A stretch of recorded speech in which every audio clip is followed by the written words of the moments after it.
So this is the video about your homework questions from the 11.3, 11.4 homework.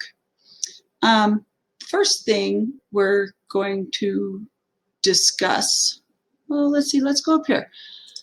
Here's the first thing, okay? Thank you, all of you who read the last one and you were logged onto your student email instead of a parent's email or your sibling's email when you answered the questions or asked your questions.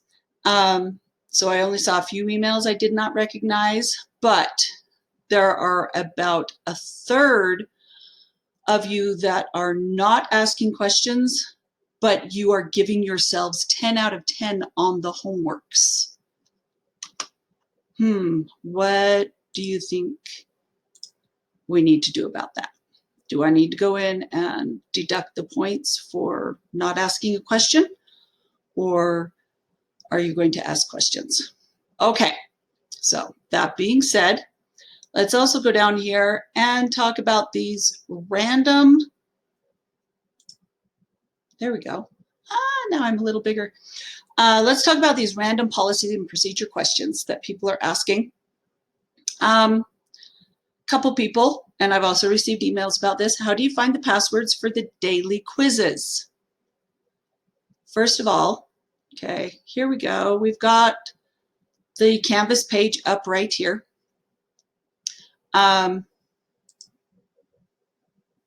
So here is, that's the 11.1 Canvas page. Here is the 11.2 Canvas page. Notice where it says take DQ 11.1 acids and bases. What does it say right there? Okay. You will find the password on the Canvas page. So please, that's where you need to look. Somebody asked, are we going to get note outlines? Here is your link right here for the note outlines. So I can go like this, see right there. There is your link for your note outlines for chapter 11. You will find when I finish editing the 12.1 Canvas page, you will find a link to the note outlines for chapter 12 on that Canvas page. Okay. I don't know. I know you don't usually accept late work, but due to the circumstances, are you changing the late policy or changing that policy at all? No, I am not.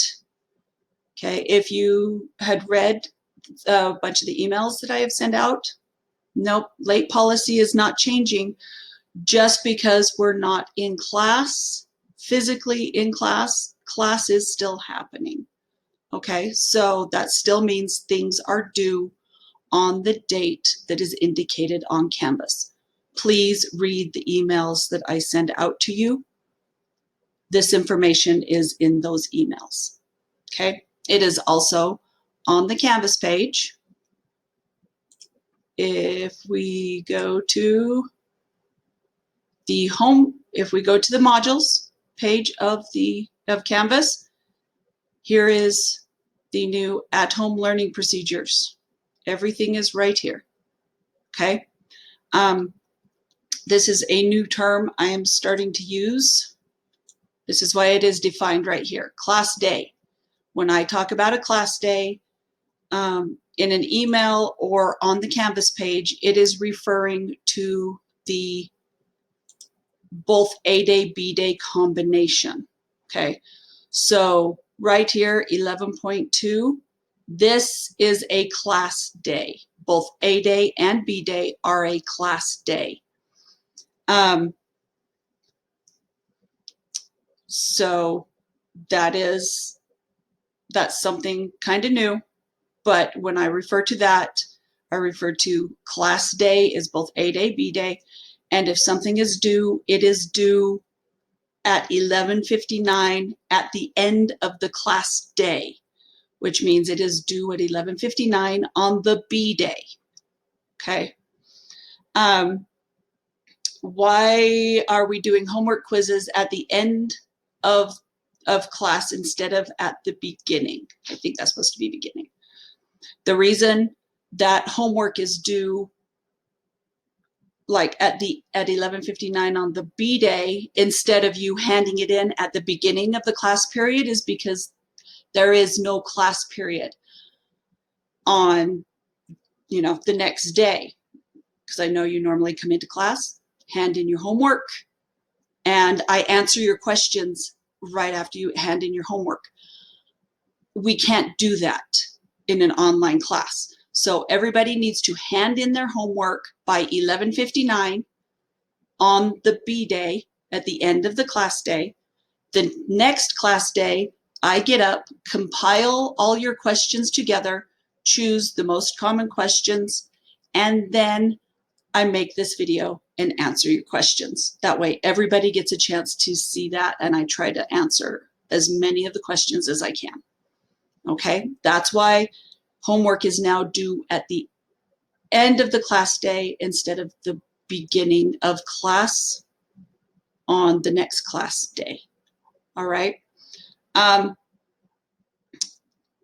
so yeah, I've got, hey, Mrs. Draper, I am in B1. It says the daily quiz is due at the end of A day. I think that's where this particular question, I think there was a miscommunication in the terminology, see, because I've got class day written right here. So the quiz is due at the end of the class day. So if you look at the Canvas calendar, the end of that 2-day period, that is when the daily quiz is due. Not at the end of this day, or it is due at the end of the second part of the class day. I realize I am going to change the language on the Canvas pages to say class day instead of, you know, last night, because I know I had it written, let's see, where did I see? I think this is it. It should be submitted by 11:59 last night. So someone logging on a B day would have thought that that meant the last night, the A day. When I wrote that in my head, I was thinking the class day. So it is due at 11:59 at the end of the class day. So that would be the B day. Okay. So I hope that clears a couple things up.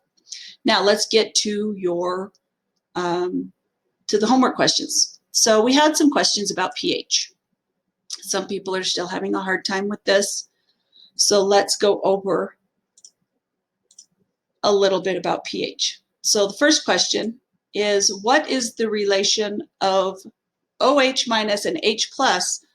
Are they the same thing? No, but the combination of the two of them, that's what makes up our equilibrium constant for water. Okay. When we multiply our concentration for H plus and the concentration for OH minus, we get 1 times 10 to the negative 14th. That is the relationship between H plus and OH minus. Whenever you multiply those two concentrations together, you will end up with an answer that is 1.0 times 10 to the negative 14th, okay? So that is how they are related. It is the KW, sorry, I forgot to put W there.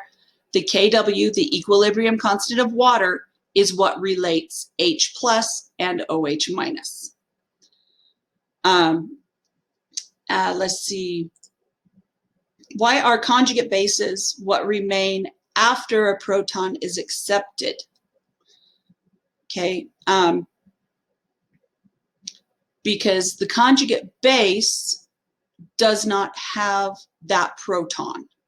And remember, the definition of an acid is a proton donor And the definition of an ACE, or of a base, of a base is the proton acceptor.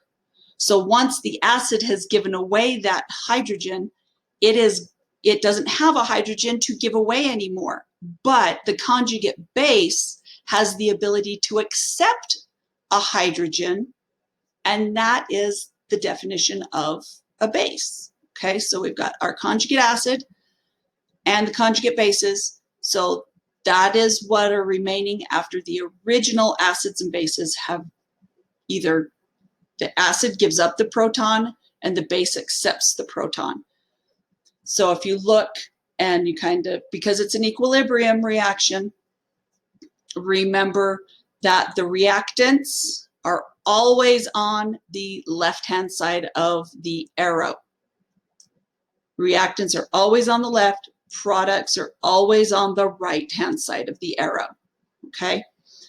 And so you have your acid and base on the right, or on the left-hand side. Your conjugates are on the right-hand side, okay? And that's the way it will always be set up when it comes to the Bronsted-Lowry. So if it's on the reactant side, it's an acid or a base. If it's on the product side, it is a conjugate acid or a conjugate base. Let's see. So where does the formula for calculating pH come from? Sorensen, okay? I tried to look up the way that he calculated it and the way he figured it out, and I could not find a full answer. So I apologize. I can't answer that one, but because of the increasing concentrations and because the concentrations are so, I mean, these are such small concentrations. And with those differences, he figured out a way to come up with that. I don't know. Do a little research and see if you can find the answer. That would be awesome. Okay. How do you find the concentration of a molecule or substance? I am not quite sure what that one means, unless it is referring to how do you find the concentration if you're given the pH.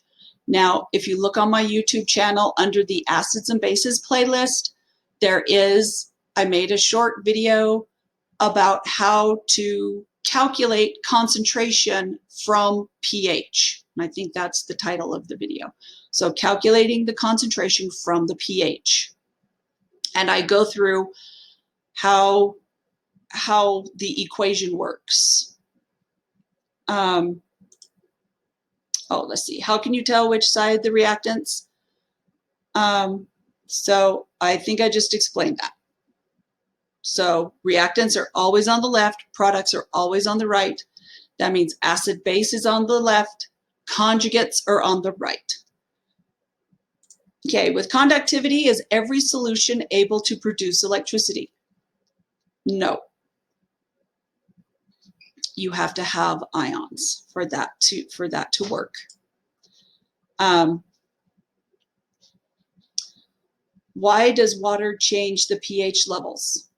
Okay, think about it. If you add water to something, you are adding H pluses and OH minuses. So you're actually starting to decrease your concentration, which when you're decreasing that concentration, you are going to be you're going to be changing the pH level of a solution.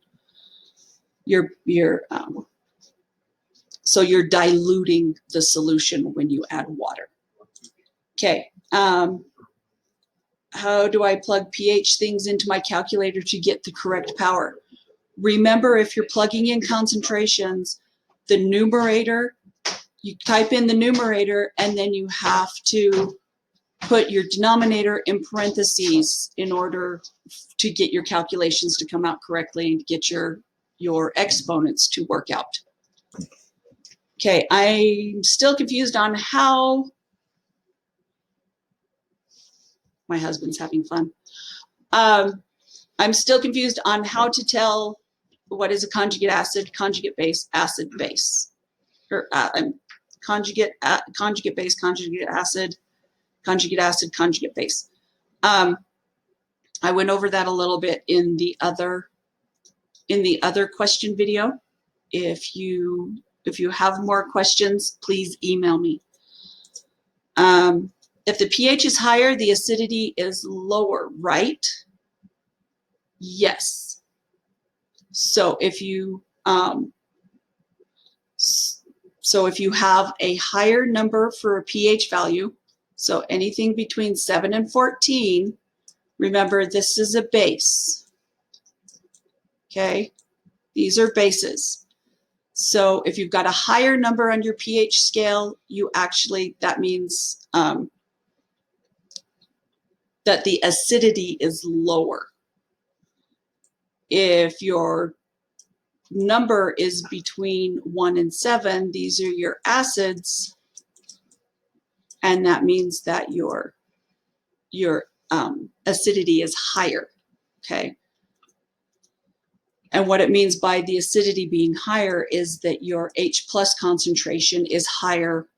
When your pH is lower, your H plus concentration is higher, or your OH concentration is lower. If you're on the basic side of the scale, pH, that means that your H plus is lower and your OH is higher. Okay. Will we ever have to calculate the initial concentration of H plus ions before we solve for pH?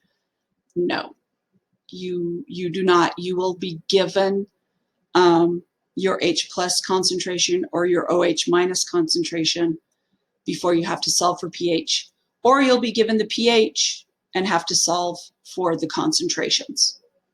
Okay. Okay, neutralization reaction questions. Here's some things. Why do acids and bases reactions produce salts?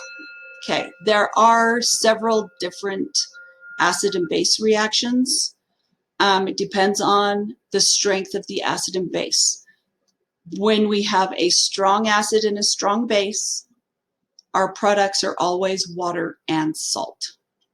So you have strong acid, HA, strong base. Let me get my little scribble out here. So strong acid, strong base, that will always produce water and a salt. Okay, this is the only acid-base reaction we are worrying about right now. We're not really talking about weak acids, weak bases, weak acid, strong acid, or a strong acid with a weak base, or a weak base or a weak acid with a strong base. So you need to know this basic formula right now. That's the only acid-base formula that you need to know, and understand that your products will always be water and a salt. Okay. So how can you tell the acid-base ratio is 1:1? By the balanced chemical equation. So the equations you will be given will be a 1:1 ratio. Someone else asked about monoprotic and polyprotic. Monoprotic and polyprotic. Monoprotic means that it only has one hydrogen to donate. Polyprotic means it can have more than one hydrogen to donate. And we are going to be working with monoprotic acids. So, but that's just what it means. If we've got sulfuric acid like H2SO4, H2SO4 is a polyprotic acid because it has two hydrogens that it can donate. But the equations we're going to be working with are going to be monoprotic. And I am not going to give you equations where your ratio is, greater than a 1-to-1. Okay. If bases and acids are neutralized, is it water? Okay.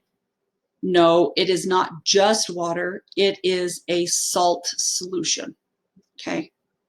Because you've got water and salt. So you've made a salt solution. Okay, so let's talk about titration. What's the purpose of an indicator? There's two things that are the purposes of an indicator. Okay, first of all, an indicator has to change color when it reacts with the base. The second thing is, now my mind went blank. Okay, the second, so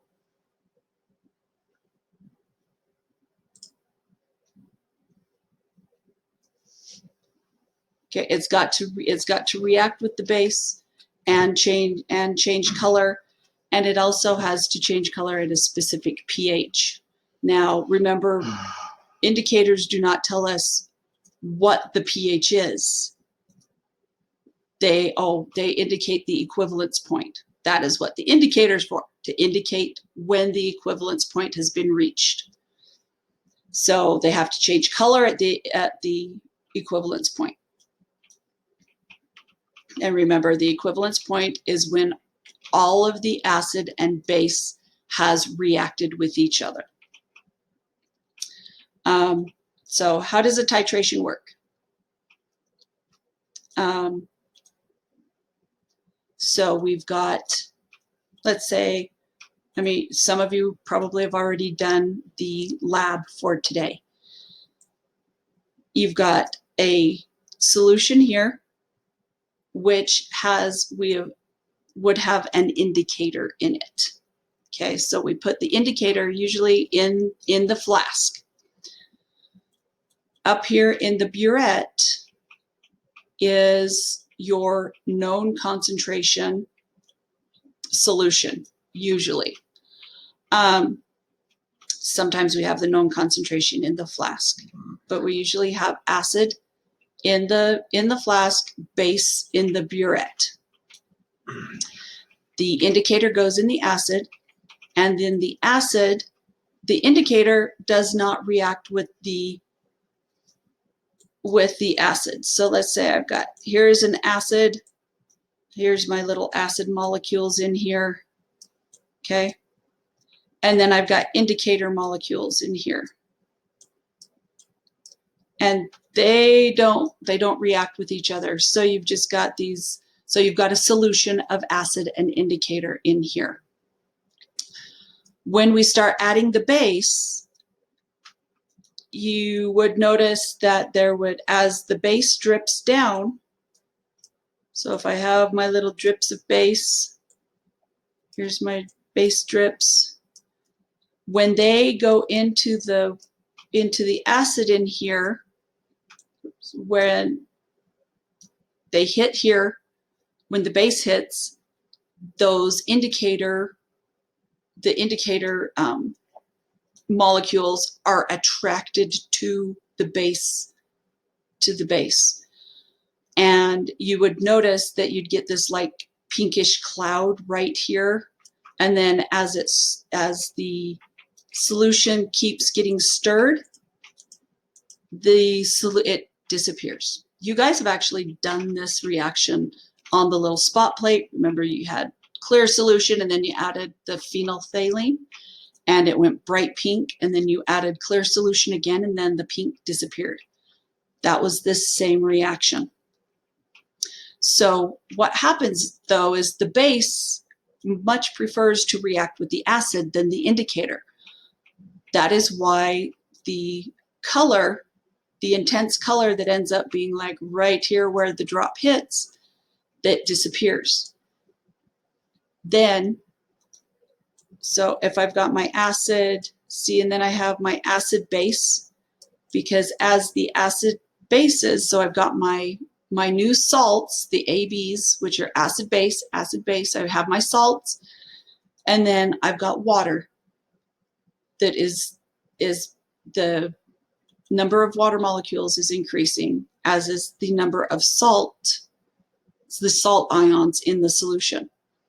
Once all of the acids that are in here have reacted with a base, all I have left in my solution that can react with the base is the indicator. And so the base starts reacting and bonding to the indicator, and that's when it changes color. So the color change, making sure that you do not go beyond the equivalence point, get to that point where it just stays barely pink, especially for this reaction or the simulation that you're supposed to be doing for your lab. This, once it's pink and it stays pink, that means the equivalence point has been reached. Okay.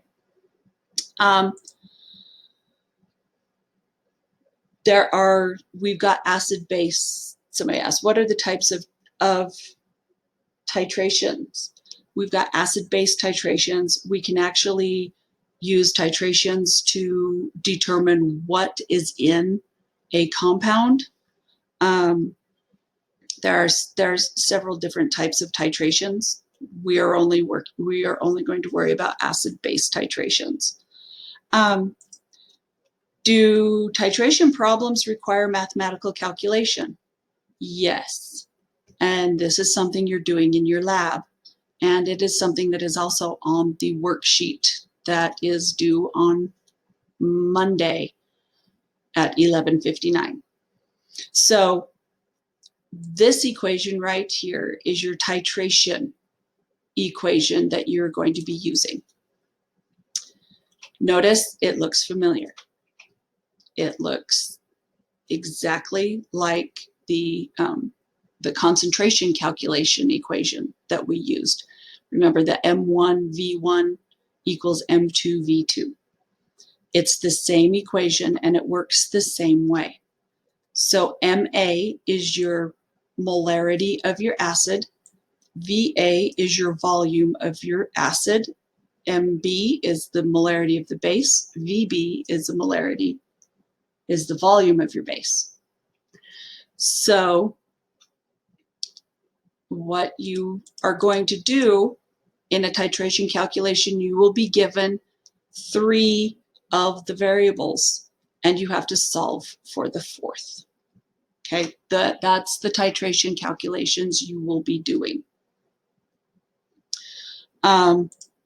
And okay, so I don't understand any of 11.4.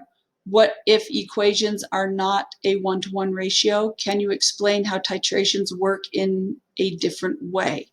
So first of all, if it's not a 1-to-1 ratio, instead of being able to use the MAVA equals MBVB, we have to use stoichiometry. We would be using our normal stoichiometry.